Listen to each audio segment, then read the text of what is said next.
आशा करता हूं आप सब बहुत अच्छे होंगे। मेरा नाम है सिद्धांत अग्निहोत्री, स्टडी ग्लोस पे आपका बहुत बहुत स्वागत है। मुझे कमेंट बॉक्स में बताओ जरा कि क्या मैं बायो पढ़ाऊं, क्या मैं बायोलॉजी पढ़ाऊं। अगर इसका जवाब हाँ है तो मुझे बता देना, मैं बायो के लेक्चर्स 2-3 दिन में लाता रहूँगा। तो फिलहाल ये बड़ा इंपॉर्टेंट है और काफ़ी ये यूपीएससी पॉइंट ऑफ व्यू से लिए GS paper 3 science and tech के लिए इंपॉर्टेंट है।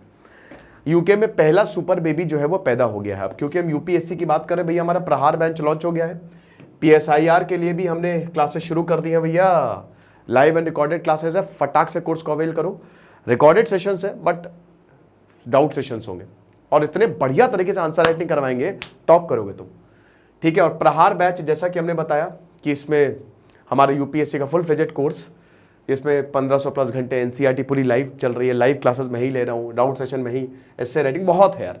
तो फटाक से कोर्स को अवेल करो। 1 जून से जो बैचेज है वो बंद हो जाएंगे। तो ये है। अब इसको सुपर बेबी क्यों कह रहे हैं, जो कि इंग्लैंड में पैदा हुआ है। देखो आप परेशान मत हो, इसमें कोई सुपर पावर नहीं है। इट्स जस्ट दैट कि ये जो बच्चा है ना, ये 3 पेरेंट बेबी है, ठीक है। तो इसका पहला पॉइंट ये है कि ये 3 पेरेंट बेबी है और दूसरा, इसको कोई जेनेटिक बीमारी नहीं होगी। 3 पेरेंट बेबी मतलब सर नहीं यार परेशान ऐसा कुछ नहीं है ज्यादा अपना दिमाग न चलाओ। तो इसमें बात ये हो रही है कि यहां पे IVF, Robert Edward is known as the father of IVF, जिनको टेस्ट ट्यूब बेबी बोला जाता है। क्या होती है आईवीएफ? In vitro fertilisation. इसमें क्या होता है भैया कि माताओं के अंडों को लिया जाता है ना, उनके भ्रूण से अंडे निकाले जाते हैं, मतलब उनके शरीर से अंडे निकाले जाते हैं, फर्टिलाइज्ड एग निकाले जाते हैं और उसके बाद पिताजी के स्पर्म को लिया जाता है, दोनों को लैब में मिला दिया जाता है। उसके बाद एक स्वस्थ मां के भ्रूण में ये ट्रांसफर कर दिया जाता है। दैट्स इट, ठीक है। किराए की कोख, अपनी वो मूवी आई थी ना कृति सनन की मम्मी, ऐसे ही कुछ बहुत बढ़िया मूवी थी, वो देखिएगा, उसमें वो आईवीएफ के ही ऊपर है, ठीक है।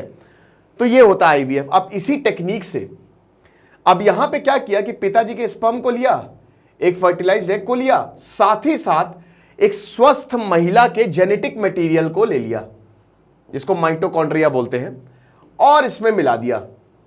3 पेरेंट बेबी तैयार, ठीक है। तो इसको माइटोकॉन्ड्रियल डोनेशन थेरेपी भी बोलते हैं, एमडीटी। माइटोकॉन्ड्रिया ही है इसमें जो मेन है। क्या होता है माइटोकॉन्ड्रिया? ये होता है माइटोकॉन्ड्रिया, 6th क्लास से सुनते आ रहे होगे। It is known as the power house of the cell. इसको power house of the cell कहते हैं, ठीक है। तो ये सेल का पावर हाउस होता है। गजब सर, क्या बिजली बनती है? बिल्कुल बिजली बनती है। ढेरों माइटोकॉन्ड्रिया होती है। बेसिकली यूकैरियोटिक होता है। देखो सेल क्या होता है ना, पहले समझो, मैं आपको माइटोकॉन्ड्रिया समझा दे रहा हूं, उसके बाद आप अपने आप इस चीजें सब समझ जाओगे। तो इसमें 2 तरीके के सेल होते हैं, एक होता है यूकैरियोटिक और एक होता है प्रोकैरियोटिक। यूकैरियोटिक मतलब ये होता है कि जो न्यूक्लियस होता है जिन सेल में, वो प्रॉपरली डिफाइंड हो।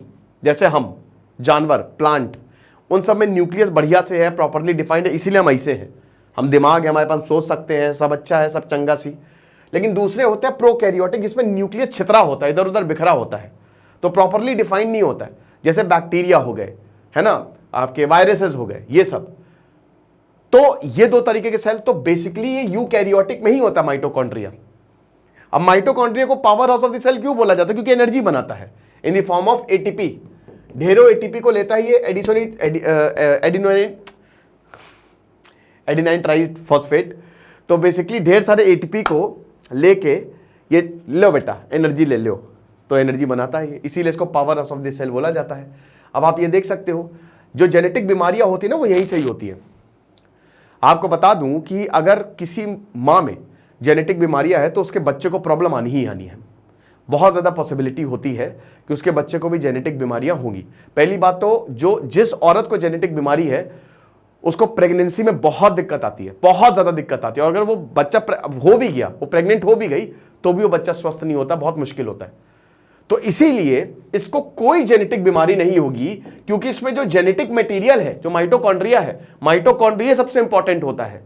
वही हमारे हाथ, दिमाग सब वही बनाता है एक तरीके से। तो अगर माइटोकॉन्ड्रिया ही गड़बड़ है तो प्रॉब्लम होगी। यहां पे स्वस्थ महिला का माइटोकॉन्ड्रिया लिया गया है ताकि उस बच्चे को कभी कोई बीमारी हो ही ना, जेनेटिक बीमारी, और अगर हो भी तो उसको ठीक किया जा सके। इसमें दिक्कतें भी, ऐसा नहीं है। ये एमडीटी थेरेपी बहुत बढ़िया है। अगर हल्का सा भी गड़बड़ हुआ ना तो बच्चा गड़बड़ पैदा हो जाएगा। बिल्कुल सही बात है, उसके हाथों का हो सकता है विकास ना हो, दिमाग का हो सकता है विकास ना हो, तो बहुत ही ध्यान से इसको करवाया जाता है। अभी कोविड में ये रुक गया था, लेकिन फिर इस पे जो है वो शुरू हुआ है। ठीक है, तो अब आप ये देख सकते हो, है ना। तो इसमें प्रोकैरियोटिक यूकैरियोटिक हो गया। तो अब आप ये देख सकते हो, ये है पूरा, ये डबल मेम्ब्रेन स्ट्रक्चर है। मेम्ब्रेन समझते हो, जैसे आपका घर मेम्ब्रेन है, आउटर मेम्ब्रेन आपकी दीवारें हैं, तो ये आप देख सकते हो ये पूरा का पूरा आउटर मेम्ब्रेन है। अच्छा, एक और बता दूं कि ढेरों माइटोकॉन्ड्रिया होते हैं सेल के अंदर, मतलब भैया हजारों करोड़ों सेल होते हैं, अरबों सेल होते हैं, उनके अंदर भी ढेरों माइटोकॉन्ड्रिया। तो ये चीज है। तो ये एक बाहर की मेम्ब्रेन होगी और ये इनर मेम्ब्रेन हो गई। ये बाहर की मेम्ब्रेन, आउटर मेम्ब्रेन, ये इनर मेम्ब्रेन, ये आप देख सकते हो ना, ये इनर मेम्ब्रेन है।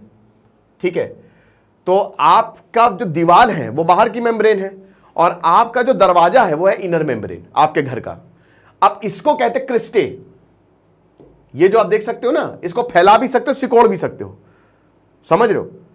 आप ऐसे समझ सकते हो कि ये जो इनर मेम्ब्रेन है, मैंने क्या पता आपके घर का दरवाजा है, तो दरवाजे को खूब लंबा खोल भी सकते हो, खूब कम भी खोल सकते हो, तो ये फैलती हुई सिकुड़ भी जाती है। अब दरवाजा जो है आपके घर का बंद है, दरवाजे के अंदर अच्छे लोग ही आएंगे, तो इनर मेम्ब्रेन भी बहुत चालू है, ये ऑक्सीजन और एनर्जी को ही, एटीपी को ही अंदर आने देता है, और मतलब जो आपके जरूरी है उसी को ही अंदर आने देता है और सबको बाहर फेंक देता है, समझ रहे हो। और जैसे ही ये सब अंदर आता है, यहां राइबोसोम्स आपको मिलेंगे जो कि प्रोटीन सिंथेसिस में प्रोटीन बनाता है। राइबोसोम्स आर वेरी इंपॉर्टेंट, ये छोटे छोटे बिंदु है ना, ठीक है, ये छोटे छोटे देख रहे हो, ये सब राइबोसोम्स है, ये प्रोटीन बनाएंगे, और प्रोटीन बनाएंगे तो आपको एनर्जी मिलेगी। ठीक है, ऑक्सीजन जो है सेल्यूलर रेस्पिरेशन में काम आता है। ये सेल्यूलर रेस्पिरेशन, रेस्पिरेशन मतलब क्या होता है, रेस्पिरेशन मतलब सांस लेना बाहर लेना नहीं, रेस्पिरेशन मतलब आप ऑक्सीजन का यूज कर रहे हैं, बस आप जीने के लिए ऑक्सीजन का यूज कर रहे हैं। कैसे, उससे एनर्जी बन रही है, तो ऑक्सीजन आप अंदर ले रहे हैं, वो सारे के सारे सेल्स में डिस्ट्रीब्यूट हो रही है, और वो सेल का माइटोकॉन्ड्रिया जो है उसको एनर्जी में कन्वर्ट कर रहा है। तो ये सेल्यूलर रेस्पिरेशन में भी काम आता है। और फिर इसमें ये देख रहे हो ना, ये जेनेटिक मटेरियल होता है, इसको कहते हैं डीएनए, जो आपको कैरेक्टरिस्टिक देता है। इसी में अगर गड़बड़ होगी तो बच्चा गड़बड़ पैदा होगा, तो इसीलिए स्वस्थ औरत का डीएनए इसमें लिया गया है। ठीक है, और ये जो पूरा माया जाल है इसको कहते हैं मैट्रिक्स। खत्म, समझ गए सर, मजा आई। तो यही है आपका माइटोकॉन्ड्रिया, और इसीलिए ही ये जो है, ये आप समझ गए होंगे, माइटोकॉन्ड्रिया समझ गए तो खेल समझ गए। स्वस्थ औरत के 37 जीन्स को लिया है, जिससे पूरे क्रोमोसोम पूरा कंप्लीट हो गया है। ठीक है, और उसके बाद अब बच्चा पैदा हुआ है और सब बहुत खुश हैं, very good, test tube baby है, बढ़िया है, इसको कोई जेनेटिक बीमारी नहीं रहेगी। मैं बहुत ज़्यादा दोस्तों इससे एग्री नहीं करता हूँ। देखिए अच्छी बात है, लेकिन मैं बहुत नेचर से छेड़छाड़ में बिलीव नहीं करता हूँ। ठीक है, जो जैसा है वैसा है। हालांकि ये साइंस डेवलप कर रहा है, बहुत अच्छी बात है, हम बच्चों को बचाएंगे, ऐसे बच्चे बच सकते हैं, आपको बता दूं, जेनेटिक बीमारियों से बच सकते हैं। ठीक है, बहुत अच्छी बात है, बट लैब में बच्चा पैदा करना, या तो मैं थोड़ा सा उससे एग्री इसलिए नहीं करता हूँ क्योंकि शायद वो इसलिए नहीं सही है। देखो, नेचर का एक प्रोसेस होता है ना। प्रकृति ने बहुत बढ़िया मैथ्स, सबसे कहते हैं ना कि साइंटिस्ट, भाई एल्बर्ट आइंस्टीन ने कहा था कि भगवान अगर होगा तो वो मैथमेटिशियन होगा, राइट। तो अगर है भगवान, तो देख सकते हो ना कि कितनी बढ़िया मैथ्स है। तो नेचर जैसा है वैसा करने दो, है ना। इंसान अपने आप को बहुत बुद्धिमान समझने लगा है, ये बात सही है।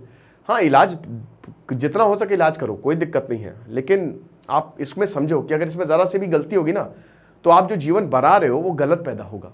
यानी कि आपने जानबूझ के उस बच्चे को मरने के लिए छोड़ दिया है। ये होता है, कई बार ऐसा होता है। ठीक है, एनीवे छोड़ो ये सब, ये कभी बहुत गहरी बहस है, किसी हम और दिन इस पे काम करेंगे। यही होता है जब आप कुछ ज़्यादा ही किताबें पढ़ लेते हो, अपनी तारीफ। चलो, फिलहाल जो है प्रहार बैच, आप इसको ज़रूर आप अवेल करो, आपको बहुत ज़्यादा फायदा होगा। दिस इज सिद्धांत अग्निहोत्री साइनिंग ऑफ।